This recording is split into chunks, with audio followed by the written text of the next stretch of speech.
हम और आप भगवान की शरणागति में अगर आकर बैठे हैं तो उसकी उदारता से, उसकी कृपा से, उसकी करुणा से बैठे हैं, उसकी दया से बैठे हैं। शिव महापुराण की कथा एक बड़ी सुंदर बात कहती है जो हमें अपनी जिंदगी में उतारना चाहिए। वक्त अगर बुरा है,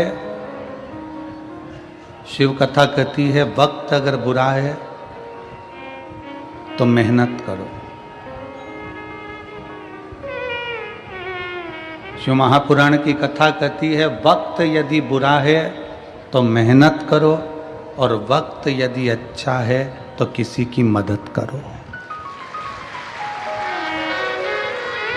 अगर वक्त बुरा है तो मेहनत 4 गुनी बढ़ाइए, अपने परिश्रम को 4 गुना बढ़ाइए, अपनी मेहनत को 4 गुना बढ़ाइए, अपने परिश्रम को बढ़ाने का प्रयास करिए। खूब मेहनत करो, खूब परिश्रम करो, खूब मेहनत को आगे बढ़ाइए, खूब बढ़िए।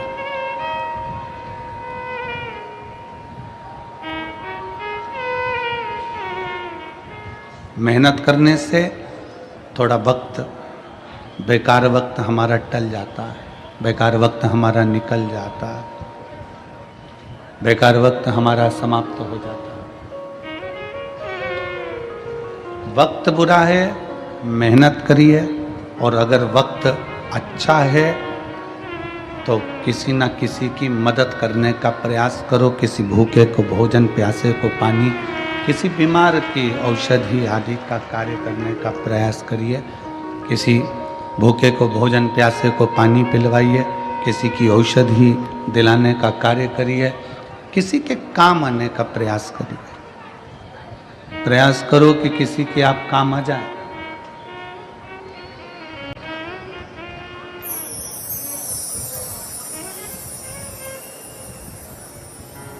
केवल बटोर कर रखना ही नहीं है, उस बटोर कर रखे हुए धन का प्रयोग आप दूसरे पर नहीं कर सकते तो अपने खुद पर करिए। अच्छा भोजन करो, परिवार के साथ खुश रहो, मंदिर देवालय तीर्थ व्रत करते रहो। अपना धन आप किसी को नहीं दे सकते, अपना पैसा आप किसी को नहीं दे सकते, तो स्वयं पर खर्च करो, स्वयं।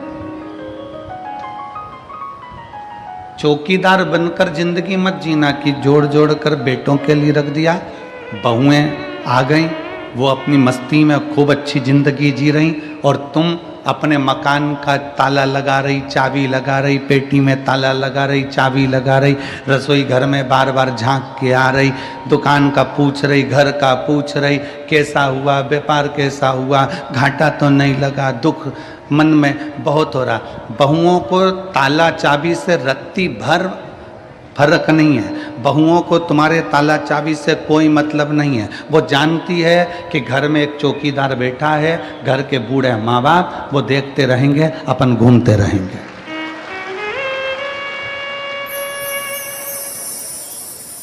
अपनी चौकीदार की ड्यूटी को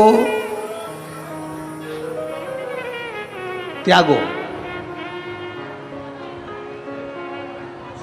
अब हमें चौकीदार नहीं बनना घर का, अब हमें घर का मालिक बनना। मालिक और चौकीदार में अंतर है। चौकीदार बस ध्यान रखता रहता है, ध्यान रखता रहेगा, पूरा समय उसने इसी में निकाल दिया, ध्यान रख रख कर। मैंने तो अपने बच्चों के लिए जोड़ा, मैंने तो अपनी बहू के लिए जोड़ा, मैंने तो अपने पोते के लिए जोड़ा, मैंने तो अपने नाती के लिए जोड़ा, मैंने तो अपनी बेटी के लिए जोड़ा, मैंने तो अपने बेटे के लिए जोड़ा, जमाई के लिए जोड़ा, इसके लिए जोड़ा, उसके लिए जोड़ा, पूरा समय हमने इसे ही निकाल दिया। अपनी जिंदगी क्या जिए? आपने अपना जीवन क्या जिया? कल एक कोई, वो हमारे शुभम जी, मंगेश जी पाटिल हैं, उनके कोई दोस्त लोग कल आए थे मिलने के लिए। तो होटल है उनकी, होटल का काम है, और कल आप ही आए थे, तो कल मिलने के लिए आए थे। तो हमने इनसे कहा कि आपका क्या कामकाज है। उन्होंने कहा गुरुजी वैसे तो होटल का कामकाज है, पर 7 दिन होटल का काम सब संभालने वाले संभालेंगे। हमारी माता से लेकर हमारे घर की बहुएं, हमारे घर के बच्चे, हमारे घर के बुजुर्ग सब शिव महापुराण की सेवा में लगे हुए हैं, शंकर की सेवा में, शिव की आराधना में लगे हैं, शंकर की सेवा में लगे। कितने दिन तुमने बाबा को दिए?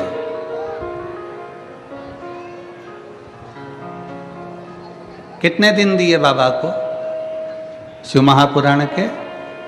जम के बोलो, 7 दिन।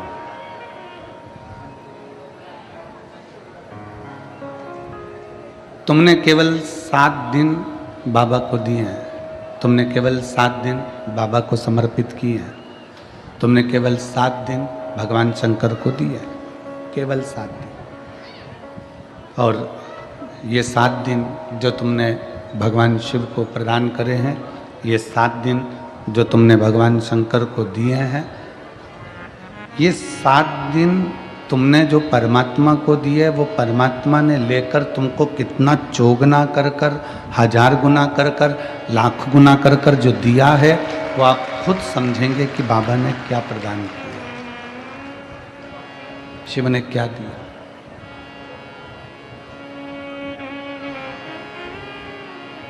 हम तो थोड़ा देते हैं, भगवान को तुमसे बहुत ज़्यादा की उम्मीद नहीं है, और भगवान शंकर तुमसे बहुत ज़्यादा मांगते भी नहीं हैं। शिव जी आपसे ज़्यादा मांगते भी नहीं, बहुत ज़्यादा भोले बाबा को तुमसे चाहिए भी नहीं, कम। कल कथा में कहा कि तुलसी बाबा तो लिखते हैं आदि में पुनियाद, बहुत कम आप देव।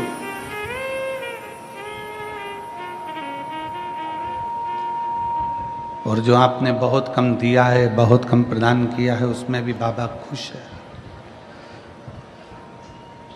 एक बड़ा भगोना भरकर सब्जी बनाओ, एक बहुत बड़ा भगोना भरकर सब्जी तैयार करिए, उसमें जीरा कितना डालते हो? भगोना भर के जम के तो बोलो नहीं, कितना? भगोना भर के सब्जी है तो इतना जीरा डाल दो। राई कितनी डालते हो? थोड़ी राई डालते। भगोना भर के सब्जी है, राई जीरा इतना सा डालो। नमक 1 बाल्टी नहीं, कितना डाला? थोड़ा सा नमक। अब ईमानदारी से बोलो, कोई तुमसे पूछे इतने से जीरे से क्या होगा, इतनी सी राई से क्या होगा, और इतने से नमक से क्या होगा? शिव महापुराण की कथा कहती है इतना सा जीरा, इतना सा राई, इतना सा नमक पूरी सब्जी में स्वाद ला देता है। उसी तरह 7 दिन की शिव पुराण पूरी जिंदगी में स्वाद ला देता है।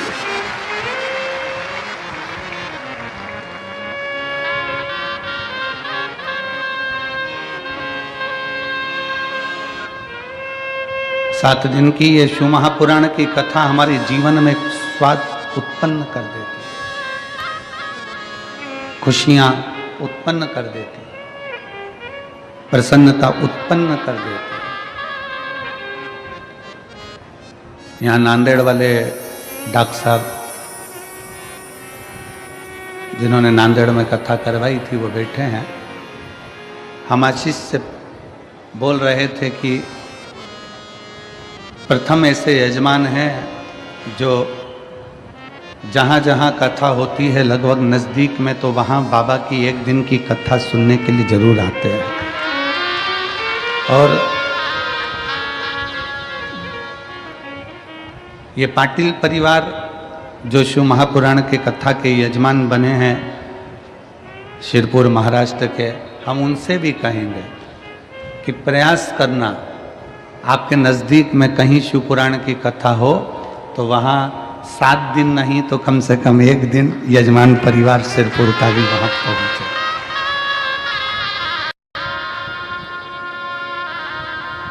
आप बाबा के परिवार के सदस्य हो, केवल यजमान नहीं हो, कुबेर भंडारी के परिवार के सदस्य हो, तो बाबा के परिवार के सदस्य हो, इसलिए प्रत्येक कथा में 1 दिन, आधा दिन, 15 मिनट, 20 मिनट, 25 मिनट, जैसा समय मिले वैसे जाना चाहिए। कथा सुनो,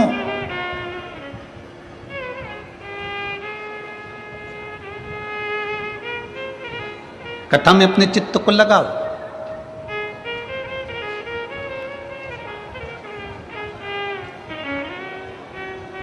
जितनी सेवा बन सकती है शिव महापुराण के अंतर्गत उतनी सेवा करो।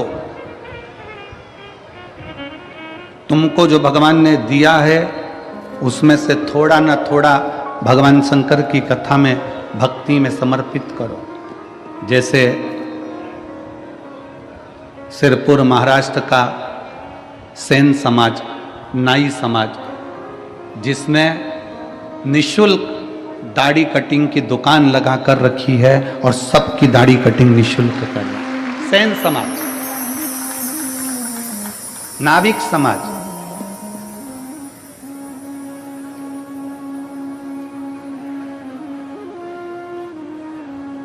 कोई शुल्क नहीं।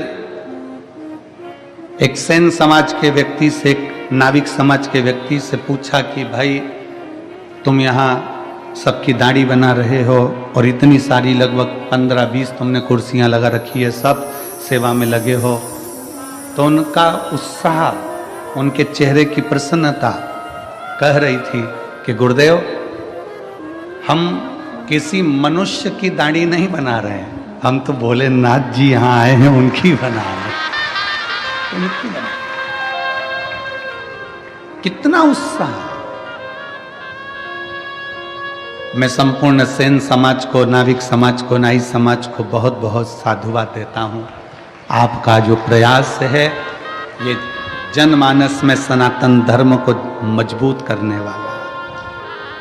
आज सनातन धर्म को लोग जाति में तोड़ रहे हैं। आज सनातन धर्म को, हिंदू धर्म को लोग जातियों में तोड़ने का प्रयास कर रहे हैं कि ये ब्राह्मण है, ये क्षत्रिय है, ये वैश्य है, ये शूद्र है, सबको बांटा जा रहा है। पर मैं यहाँ के सेन समाज को, नाविक समाज को धन्यवाद देता हूँ कि आप सनातन धर्म को बहुत मजबूत करने का प्रयास कर रहे हो। संपूर्ण भारत के सेन समाज को, नाई समाज को बहुत बहुत साधुवाद।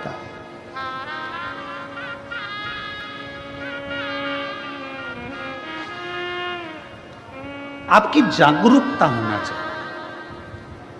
वो कहते हैं ये मंदिर हमारा नहीं है, वो कहते हैं वो मंदिर हमारा नहीं, वो कहते हैं भगवान हमारे नहीं, वो कहते हैं ये हमारा नहीं, वो कहते हैं वो हमारा नहीं।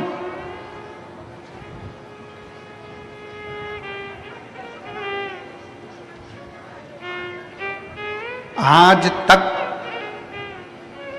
लोग केवल जातियों में बांटते रहे और कहते रहे कि हम ऊंचे, वो नीचा, वो बराबर, वो ऊंचा।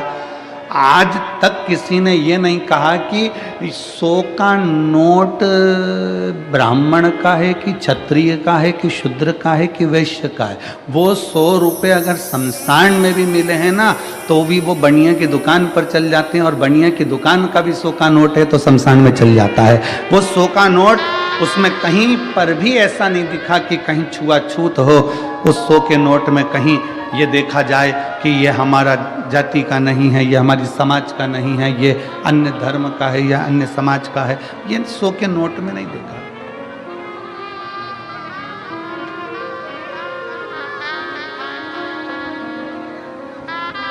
अभी हमने पहले कथा में कहा था कार्तिक के महीने में कि एक 100 का नोट तुम्हें दिया जाए,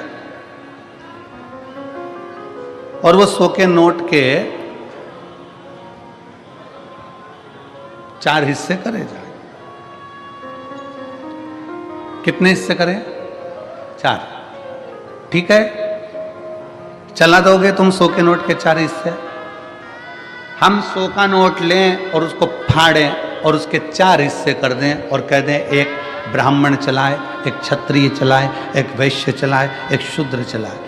है किसी की हिम्मत जो 100 के नोट के 4 हिस्से कर दिया जाए और अलग अलग जाकर चला के बता दो? कोई चलाएगा? जम के बोलो नहीं। वो ही 100 के नोट के चारों हिस्से सेलो टेप से जोड़ दिए जाएं, एक कर दिए जाएं, तो मार्केट में चल जाएगा। उसी तरह हम ब्राह्मण क्षत्रिय वैश्य शूद्र जब एक हो जाएं तो फिर सारी दुनिया में चल सकते हैं।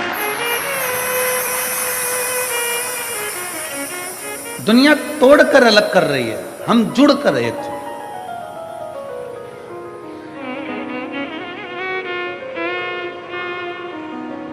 कथा कहती है समय अच्छा नहीं है तो मेहनत 4 गुनी कर लो, अपनी मेहनत को बढ़ाओ,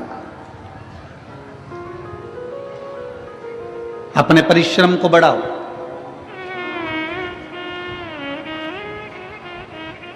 हमें याद है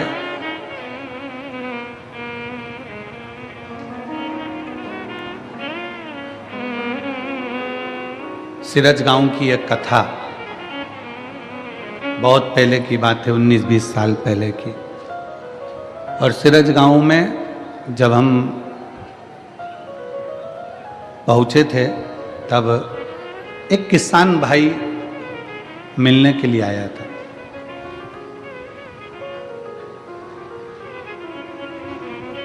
और वो कपास की खेती करता था, उसको खेती को वहां पर कहते थे पीक लेना।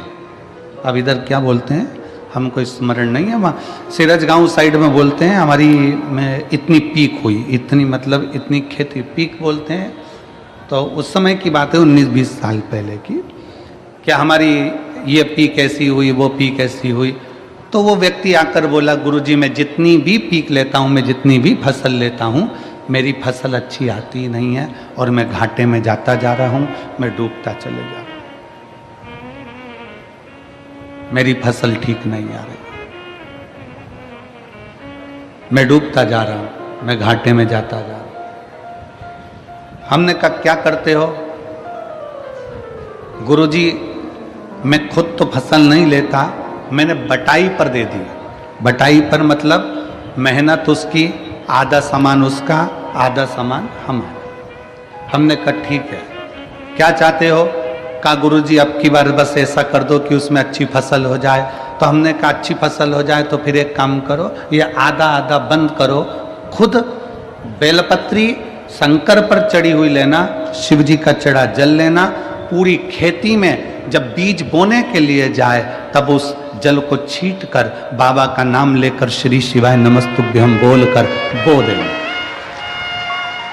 अब उसने फसल लगाई, जो पीक आई, और पीक आने के बाद वो सीहोर गया और वहाँ जाकर बोला बाबा जी बड़ी कृपा करिए, अब की बार तो बाबा ने ऐसा कर दिया कि मुझे पूरा कर्जा चुकवा दिया, मेरा पूरा कर्जा चुक गया। हमने कहा कर्जा बाबा ने नहीं चुकाया, तू बटाई में ले रहा था, तुझे मालूम ही नहीं पड़ रहा था कितना आ रहा है, कितना जा रहा है, क्या कर रहा है, कितना जा रहा है। दवाई का पैसा ले लिया, खाद का पैसा ले लिया, बीज का पैसा ले लिया, सब कुछ पैसा लेने के बाद भी तुझे फसल में कुछ नहीं मिल रहा था। अब तूने जान लिया कि मैं मेहनत करूंगा, मेरी जमीन है, मैं 4 गुना परिश्रम करूंगा, तो बाबा ने तेरे को 8 गुना दिया और तेरा कर्जा भी चुका दिया। तेरी मेहनत, इसमें सीहोर वाले बाबा का कुछ नहीं है, इसमें पंडित प्रदीप मिश्रा का कुछ नहीं, तेरी अपनी मेहनत, तेरा अपना परिश्रम है। वक्त अच्छा नहीं है, मेहनत करिए, वक्त अच्छा है तो मदद करिए। जब अच्छा समय आ जाए आपका, जब आपका श्रेष्ठ समय आ जाए, श्रेष्ठ समय आपका चल रहा हो, तो प्रयास करो कि हम किसी की मदद कर सकें, हम किसी का सहयोग कर सकें। और मैंने तेरे ही भरोसे बाबा, तेरे ही भरोसे हवा बिच उड़ती जावांगी, बाबा डोर में कटी जावांगी, भोले मैं तेरी कदम, शंभो मैं तेरी। अपनी मेहनत को बढ़ाओ।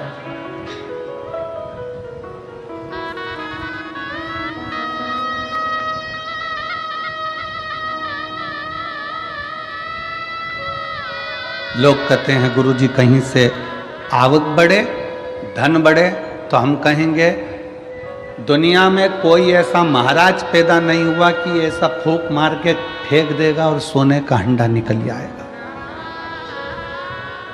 किसी महाराज के चक्कर में मत पड़ना, किसी ऐसे बाबा माबा के चक्कर में मत पड़ना कि ऐसी फूंक मार के फेंक दे और सोने का हंडा निकल जाए।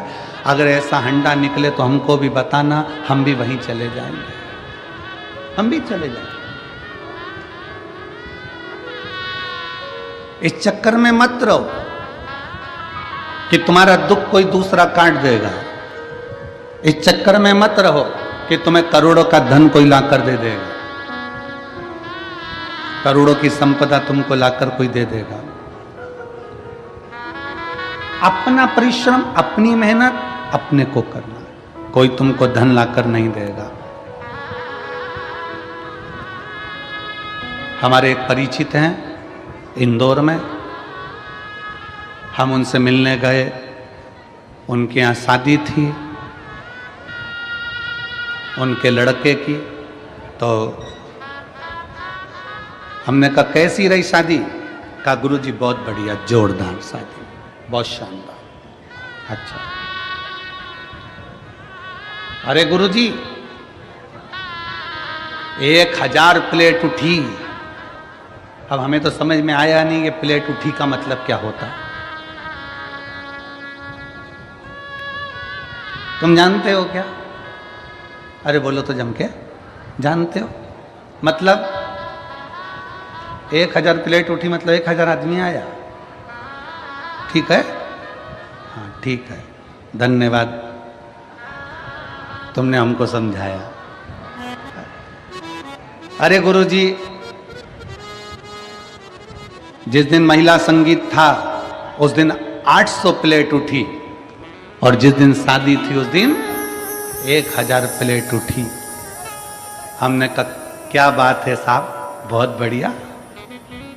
हमने कहा क्या जोरदार बात है कि शादी में कितनी प्लेट?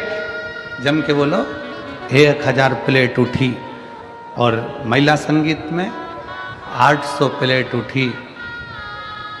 हमने उनसे कहा विश्वकर्मा जी, आप कह रहे हो कि शादी में 1000 प्लेट उठी और महिला संगीत में 800 प्लेट उठी, जब बुरा वक्त आए तब ये 1000 और 800 लोगों के हाथ तुम्हारी मदद के लिए उठ जाएं तो समझ लेना कि प्लेट उठी।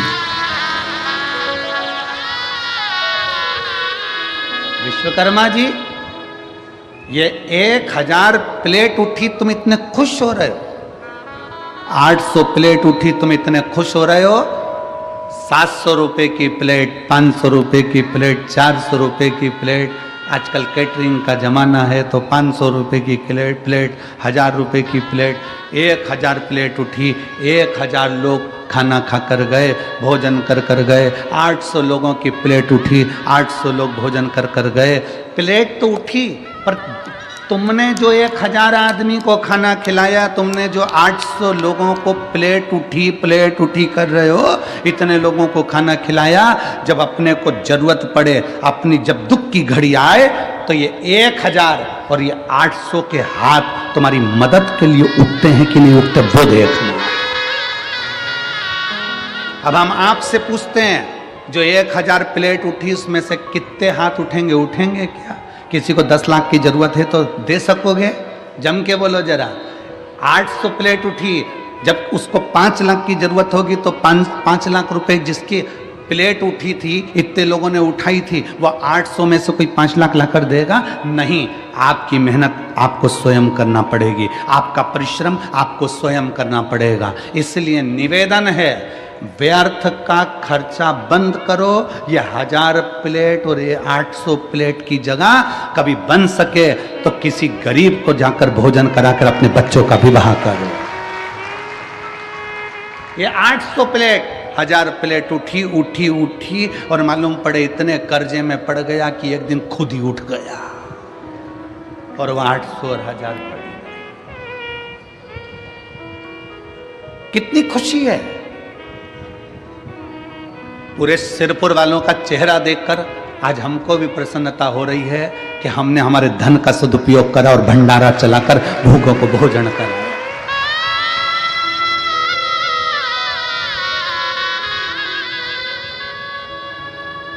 एक गुजरात से कोई ट्रक भर के पानी लेकर आया परसों के दिन और ट्रक भर के पानी बांट कर चले गया। गुजरात से आ गया, पानी की ट्रक भर कर आई सर लेकर। खुशी होती है। कल कोई रात को खिचड़ी चावल की पुलाव बनाकर, वेज पुलाव बनाकर लेकर आया, सब्जी का कोई चावल बनाकर लेकर आया, बांट रहा था। इतनी प्रसन्नता उसके चेहरे पर थी। परसों के दिन कोई जलेबी बांट रहा था, कोई हलवा बांट रहा था। कितनी चेहरे की प्रसन्नता थी। क्यों? वहां जो प्लेट उठी है वो साथ नहीं देंगे, पर यहां तुमने अगर किसी को एक अन्न का दाना भी खिलाया तो उसके खाते में लिख गया, वो साथ देगा, वो साथ देगा।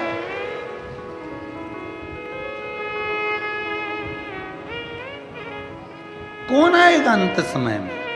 अंत समय प्रभु आना पड़ेगा, वचन दिया तो निभाना पड़ेगा। आए ना आए प्रभु कुटुंब कबीरा, अंत समय प्रभु आना पड़ेगा, वचन दिया तो निभाना पड़ेगा। 800 और 1000 प्लेट उठी शादी में। हमारा निवेदन है वो 1000 प्लेट उठाने में तुम्हारा 10-5 लाख रुपए खर्च हो गया। 800 प्लेट उठाने में तुम्हारा 5-8 लाख रुपए खर्च हो गया। हमारा निवेदन है वो 1000 प्लेट का, 800 प्लेट का थोड़ा बहुत अगर बचाते तो जो लड़की या लड़के की शादी हो रही है उसकी एक एफडी करवा कर रख देते, उसके दुख के समय में वो एफडी काम आ जाती।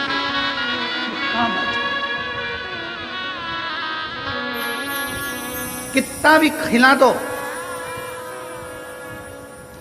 शादी में कितना भी खिलाना, आखिरी में लोग बोलकर जाएंगे हराम का आ रहा था तो लुटा रहा है।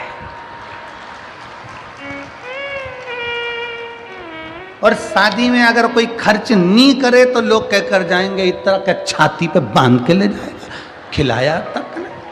ये दुनिया के लोग हैं, वहां पर लोग कहे बिना नहीं रह सकते।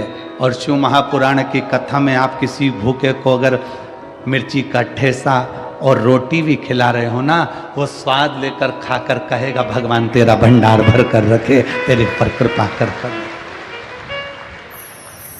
अरे आई, ए आई, बड़ी कृपा कर, मेरा मुंह छुट्टा करा दिया। भगवान तेरे भंडार भर कर रखे, तेरे पर कृपा करके रखे।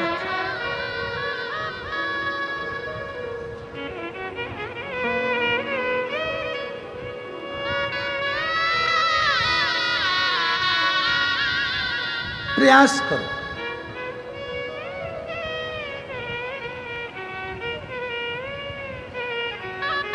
हम बहुत अच्छा किसी को नहीं दे सकते, पर थोड़ा तो अच्छा दे सकते हैं।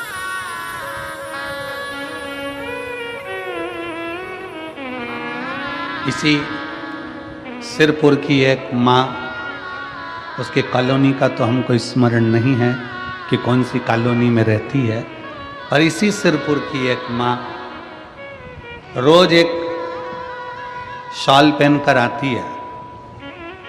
हो सकता है उसके पुराने शॉल हो, रोज एक शॉल पहनकर आती है और कहीं पर भी कथा में बैठ जाती है और पास में जो माँ बैठी रहती है उसको देखती है कि इसके पास नहीं है, अपना जाते जाते शाल उसको देकर चली जाती है और बड़े प्रेम से घर पहुंच जाती। फिर दूसरे दिन वो शाल ले आती। अब उस माँ का तो हम कॉलोनी का नाम नहीं जानते, पर वो माँ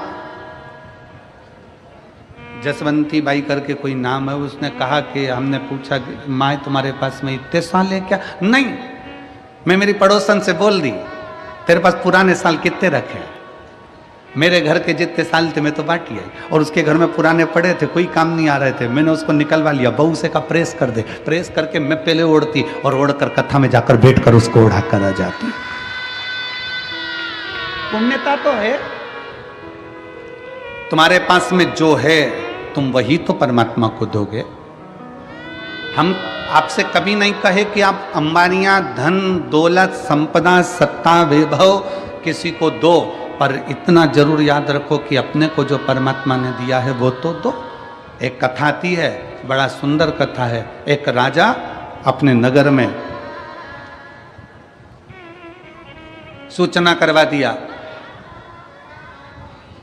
सुबह 9 बजे से शाम को 5 बजे तक जो मेरे दरवाजे पर आएगा उन सबको सोने की असरफियां, किसी को पीतांबर, किसी को हीरा, किसी को मोती में बांटूंगा। रोज 1 हफ्ते तक मुझे बांटना है।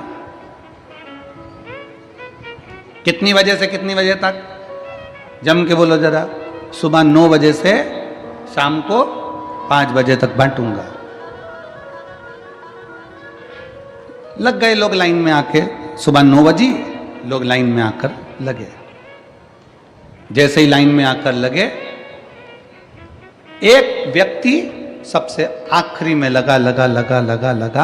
जब जैसे ही दरवाजे पर पहुंचा वैसे ही शाम की 5 बज गई। 5 बजी, 5 बजते से ही वो व्यक्ति ने सोचा मुझे तो मिला नहीं, सवेरे जल्दी आ जाऊंगा। रात को 3 बजे जागा और 3 बजे आके लाइन में खड़ा हो गया। 3 बजे रात को लाइन में आकर खड़ा हुआ, सबसे पहले नंबर उसका था, आगे बढ़ने लगा। 9 बज गई, आगे बढ़ रहा था, पीछे एक व्यक्ति रो रहा था। रोते रोते बोला, भैया मुझे पैसे की बहुत ज़रूरत है, मेरा बेटा बीमार पड़ा है, मुझे पहले ले लेने दो। उसने कहा तू चले जा। उसने उसको आगे कर।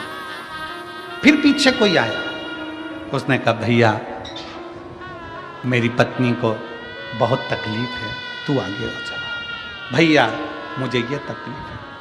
उसने सबको आगे कर दिया, वो पीछे रह गया। 5 बज गई, बंद हो गया दरबार। 5 बजे बंद हुआ। दूसरे दिन फिर वो सुबह आकर 3-4 बजे से खड़ा हो गया। आज तो मैं लेकर ही मानूंगा। फिर कोई पीछे आ गया, भैया मुझे जरूरत है, भैया मैं कर्जे में लदा लूं, मैं ले आगे आ जा, ले आगे आ जा। फिर 5 बज गई। 5 दिन निकल गए। वो व्यक्ति आखिरी में 5 दिन तक असरफी लेकर नहीं जा सका। 6ठे दिन राजा का ध्यान गया कि ये रोज मांगने आता है और रोज दरवाजे पर खड़ा होता है। राजा ने उसको बुलाया, इधर आ, इधर आ।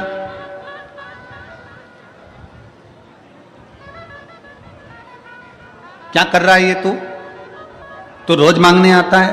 हाँ। अभी तक तुझे मिला नहीं? नहीं।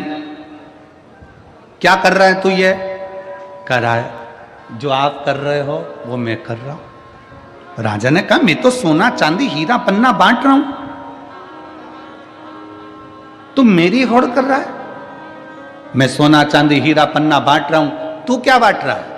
उसने कहा मैं अपनी वारी दान कर रहा हूं। मेरा अपना जो नंबर आता है, किसी को जरूरत पड़ती है तो मैं अपना नंबर उसको दे देता हूं, अपनी बारी उसको दे देता हूं।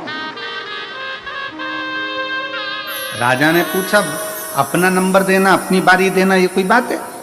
उसने कहा मेरे पास जो होगा वही तो दूंगा। मैं आगे खड़ा था, थोड़ा पीछे हट गया, उसको आगे कर दिया। इससे क्या होगा? राजा ने पूछा इससे क्या होगा? उसने कहा अब ये तो मेरा भोलेनाथ जाने की क्या होगा। समय आया, समय पलटा। समय ऐसा पलटा, राजा को रोग हो गया, परीक्षा हुई। विद्वान ब्राह्मण बैठे, संत बैठे, साधु बैठे। नगर में कोई ऐसा व्यक्ति हो, क्योंकि राजा की कोई औलाद नहीं है, नगर में कोई ऐसा व्यक्ति हो जो बहुत विद्वान हो, उसी को राज सिंहासन पर बिठाना है। तब उसी व्यक्ति जो बारी अपना नंबर दे रहा था, सबको आगे कर कर खुद पीछे हो जा रहा था, अपने पास जो था वो प्रदान कर रहा था, उसी व्यक्ति को राजा का सिंहासन दे दिया गया। तुमने क्या दिया भगवान को? आप क्या प्रदान कर रहे हो परमात्मा को? आप क्या दे रहे हो भगवान को? भगवान कभी नहीं कहेगा कि तुम मुझे धन दौलत संपदा सत्ता वैभव दो। भगवान कहता है तुम्हारे पास में जो है, क्या है तुम्हारा?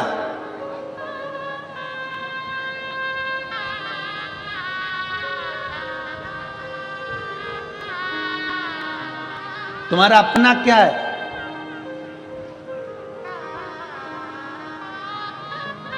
किसी ने कहा भगवान को वो दो जो तुम्हारा अपना है। जल तुम्हारा अपना है? जम के बोलो जरा। पैदा हुए थे तो लेकर आए थे ऊपर से। किसी ने कहा बेलपत्र दो, बेलपत्र हमारे पेड़ की है, हमारे वृक्ष की है। तुम्हारी है? बेलपत्र भी तुम्हारी नहीं है, जल भी तुम्हारा नहीं है, जो भोजन का भोग लगा रहे हो वो अन्न भी तुम्हारा नहीं है। भगवान को अगर वस्त्र दिया तो वस्त्र भी तुम्हारा नहीं है, जनेऊ दी वो जनेऊ भी तुम्हारी नहीं है, अबीर गुलाल चंदन दिया वो भी तुम्हारा नहीं है। केवल मनुष्य के पास अपना केवल एक दिल है, वो भगवान को दे दो, भगवान तुम्हारा हो जाए। तुम्हारा अपना क्या है? केवल एक दिल, केवल एक मन। और आज के जमाने में दिल भी ऐसा हो गया जैसे सब्जी की दुकान, जिसकी मर्जी होती है जिसको बांट देता है, और बाद में रात को 10 बजे से चालू हो जाता है। 10 बजे से उस पूरे मोबाइल में इतने दिल हैं, और यहाँ तो एक दिल की बात है, और वो दिल भी अगर भोलेनाथ में चला गया तो फिर संसार में नहीं जा पाता है। शिव शंकर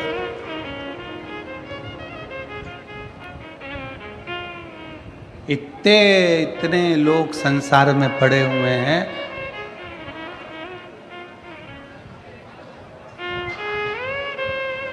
कई लोग कहते हैं गुरुजी हमारे पास रत्ती भर फुर्सत नहीं है, हमारे पास रत्ती भर फुर्सत नहीं है। कोई कहता है गुरुजी हमारे पास इतना काम, हमें 1 मिनट की फुर्सत नहीं है, 1 मिनट की फुर्सत नहीं। तो फिर हमने कहा एक बात बताओ, तुम्हारे मोबाइल में डाटा है क्या? क्यों? हमारा वाईफाई कनेक्ट कर लो, उससे क्या होगा? हमने कहा हमारा मोबाइल चल जाएगा। अरे गुरुजी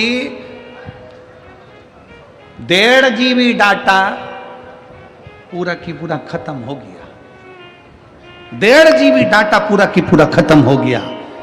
समझ लेना 1.5 GB डाटा भी अगर तुम्हारा रात होने से पहले पहले खत्म हो रहा है तो दुनिया के सबसे बेरोजगार व्यक्ति तुम ही हो।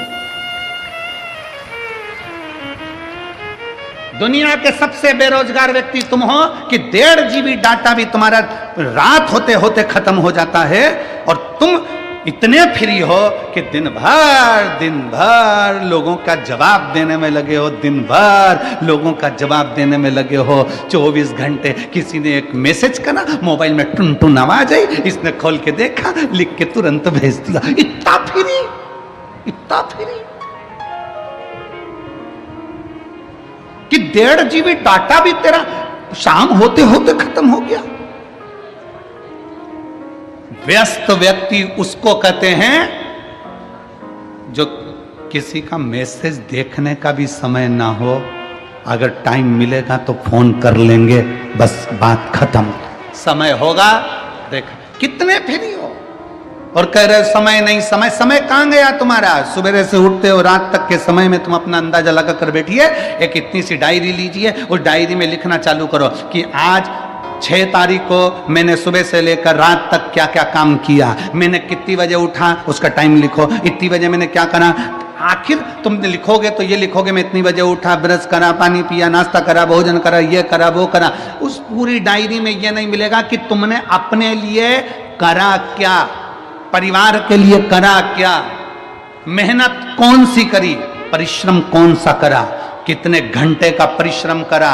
जो हम विचार कर कर बोलते हैं, अपनी फाइल लेकर जाते हैं, पत्रिका लेकर जाते हैं, हाथ दिखाने जाते हैं, महाराज जी मेरा भाग्य पलट दो, महाराज जी मेरा भाग्य पलट दो। अरे भाग्य पलटने से अच्छा है, शिव महापुराण की कथा कहती है कि अपना परिश्रम का बल बढ़ाओ, संघर्ष बढ़ाओ, अपनी मेहनत बढ़ाओ। और जब मेहनत बढ़ाओगे तो फिर किसी के आगे जाकर नहीं कहना पड़ेगा कि मेरा भाग्य पलट दो, तुम दूसरे का भाग्य पलट कर रख दोगे। अपने परिश्रम को बढ़ाइए।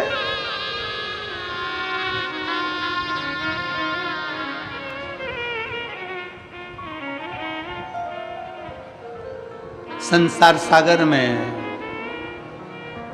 व्यर्थ पड़े हो, व्यर्थ। पूरी शादी देख लो शंकर भगवान की, शंकर भगवान की शादी में कितनी प्लेट उठी,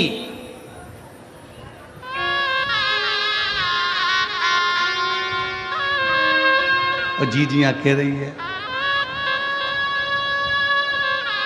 शंकर जी की शादी में कितनी प्लेट उठी,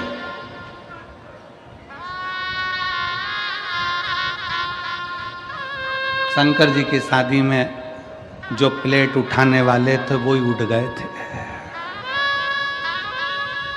क्यों? क्योंकि भगवान शंकर देखते हैं कि पैसे वाला व्यक्ति जब शादी करता है तो थोड़ा वृद्धाश्रम में डोनेशन दे देगा, थोड़ा अनाथालय में डोनेशन दे देगा, थोड़ा कौड़ी हॉस्पिटल में डोनेशन दे देगा।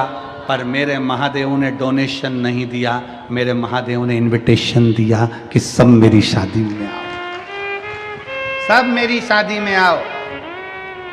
भूत, प्रेत, डाकनी, पिशाचनी, चुड़ैल, भयंकर, राक्षस, असुर, गंधर्व, देवता, नाग, सब मेरे विवाह में पहुंचो, सब पहुंचो।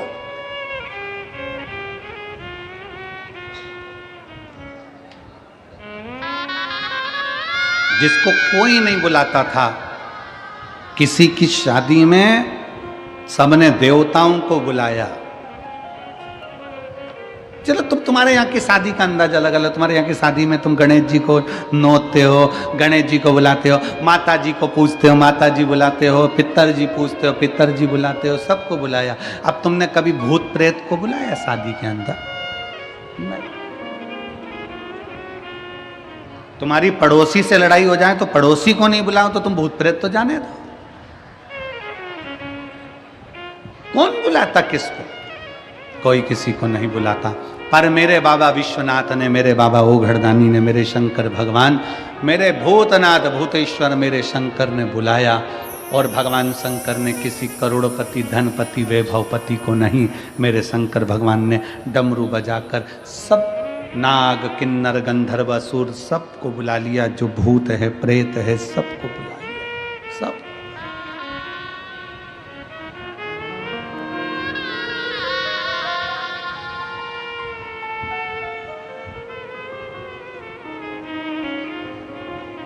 हमसे भी लोग कहते हैं, ए गुरुजी, इतना बड़ा कंठा का पंडाल लगता है, पंडाल भी छोटा पड़ जाता है, लोग धूप में बैठे रहते हैं, चिलचिलाती हुई गर्मी पड़ रही होती है, सब यहाँ वहाँ पूरा प्रांगण तुम्हारा भरा पड़ा रहता है। एक काम करा करो, थोड़ा कथा का एक काम करो, थोड़ा हम कथा करवाएं, मुंबई में हम कथा करवाएं, बेंगलोर में तो एक हॉल में VIP कथा करा देंगे, सब क्रीम लोग आएंगे। तो हमने कहा एक काम करो, क्रीम की लस्सी बना के पी जाओ।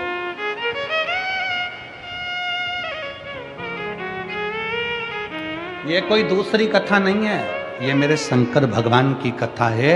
यहाँ तो डाकनी, पिशाचनी, चुड़ैल, भयंकर, भूत, पिशाच, गंधर्व, देवता, पितर, नाग सब आते हैं। शिव की कथा एक ऐसी कथा है जिसमें ये नहीं देखा जाता कि कौन ब्राह्मण, कौन क्षत्रिय, कौन वैश्य, कौन शूद्र। शंकर की कथा में ये नहीं देखा जाता कौन स्वस्थ कौन बीमार। शंकर की कथा में तो ये देखा जाता है कि शंकर के ऊपर विश्वास कर कर आश्रित होकर कौन आकर बैठ गया, शंकर भगवान को उसको विदाई में क्या देना है वो शिव जाने। शंकर क्या देंगे, विदाई क्या करेंगे। आप शंकर के घर के विवाह में आए हो, शिव की कथा में आए हो, शंकर भगवान विदाई में क्या देंगे वो शिव ही जान सकते।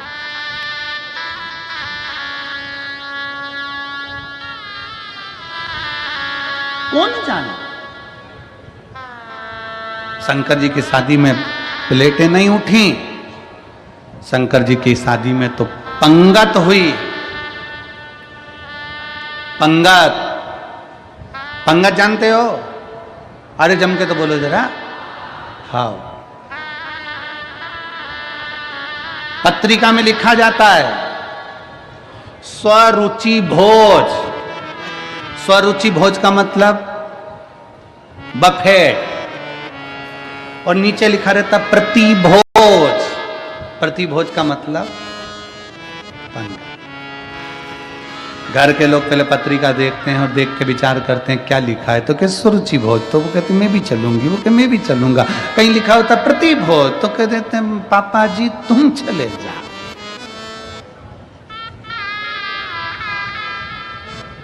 तुम जा। लगी पंगत, शिव जी की शादी की पंगत जब लगी, पत्तल देने वाले आए। उधर देवता बैठे थे, इधर भूत प्रेत बैठे थे। उधर देवताओं को पत्तल लगाई, इधर जब पत्तल लगाने आए, लगाते लगाते एक के मुख दो थे, आगे और पीछे। उससे पूछा भैया तू इधर से खाएगा कि उधर से, पत्तल किधर रख। उसने कहा दोनों जगह पत्तल रख, तो आगे भी रखी पीछे भी रखी। और आगे गए, उससे पूछा भैया, उसके 12 मुख थे, उससे पूछा तू कैसे खाएगा, तो के 12 पत्तल रख। उसके लिए 12 पत्तल रखी। और आगे गए, उसका मुंह ही नहीं था, केवल गला ही गला। उससे पूछा तू कैसे खाएगा, उसने कहा बाकेट में लाते जा, गले में कूड़ते जा। बाल्टी में लाओ और गले में कूड़ो। भोजन कैसे कर।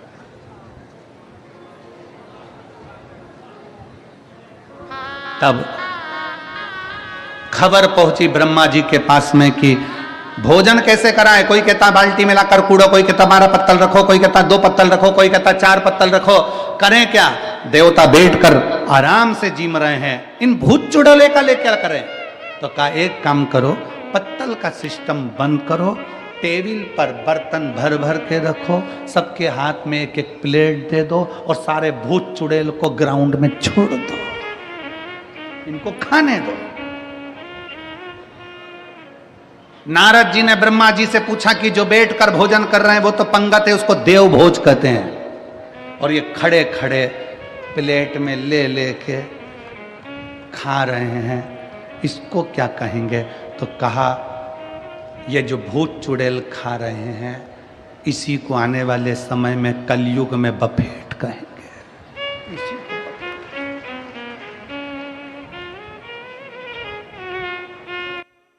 उस समय पर जैसे भूत चुड़ैल खाए थे, आज के समय में भी देश देश देश, तुम समझते। लोग इतनी भयंकर तरीके से खाने में लगे रहते हैं, पल्लू डाल डुला के, पूरी मुंह में लिपस्टिक, आंख नीली, बिंदी पीली, और गुलाब जामुन का साइज बड़ा।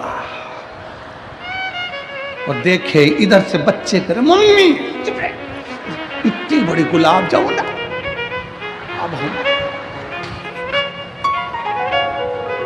अब ये तो सब चल गया जहां तक है ठीक है, परंतु सबसे ज्यादा प्रॉब्लम खड़ी होती है पानी पतासा। उसको हैदराबाद में पानी पूरी को गुपचुप कहते हैं। गुपचुप इसलिए कहते हैं जैसे ही मुंह में गुप्त आदमी चुप,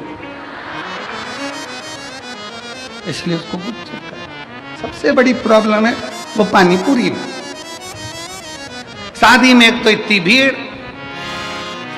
ऊपर से छोटा सा स्टॉल, पानी पूरी देने वाला अकेला व्यक्ति और सबके दोने इधर कटोरे सबके हाथ में 500 का लिफाफा देने वाले, हीरे की चूड़ी पहने वाले भी भिखारी जैसे दे दे भैया।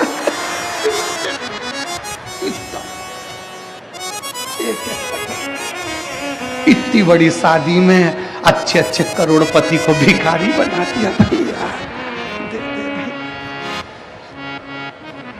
पानी पूरी वाला इधर दे भैया, इधर भैया, प्लीज प्लीज।